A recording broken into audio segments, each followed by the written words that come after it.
අඬන්න ඕනේ වගේද? ඔයාට වෙන ඔප්ෂන් එකක් නැහැ. hina වෙන්නම වෙනවා. රෙස් කරන්න ඕනේ වගේද? ඔයාට වෙන ඔප්ෂන් එකක් නැහැ. මහන්සි වෙන්නම වෙනවා. strong person කෙනෙක්ගේ චරිතය දන්නවද? always wear your smile in your face. ඔයා hina වෙලා ඉන්න ඕනේ. ඇයි දන්නවද? ඔයා ලීඩර් කෙනෙක්. ඔයා නායකයෙක්. ඔයාව විශ්වාස කරලා තමයි ඔයාගේ පවුලේ අය ඉන්නේ. ඔයාව විශ්වාස කරලා තමයි ඔයාගේ ටීම් එක ඉන්නේ. ඔයාගේ බිස්නස් එක තියෙන්නේ. අපි හරියට ඉරක් වගේ. අපි වටේ ඉන්න අයට එළියක් වෙන්න ඕනේ. ඔයාගේ හිනාව ඔයාගේ ටීම් එකේ කොන්ෆිඩන්ස් එක.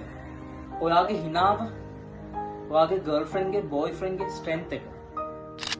ඔයාගේ හිනාව ඔයාගේ ගර්ල්ෆ්‍රෙන්ඩ්ගේ ඔයාගේ බොයිෆ්‍රෙන්ඩ්ගේ එහෙමත් නැත්නම් ඔයාගේ දරුවන්ගේ ඔයාගේ ස්වාමි පුරුෂයාගේ බිරිඳගේ විශ්වාසය. ඔයාගේ හිනාව හරි වටිනවා. රිදෙනවා තමයි. නමුත් මොනවා කරන්නද? රිදුනත් පෙරදුනත් අපි hina වෙලා වැඩ කරන්න ඕනේ. අඬන්න ඕනේ නම් තනියම අඬන්න.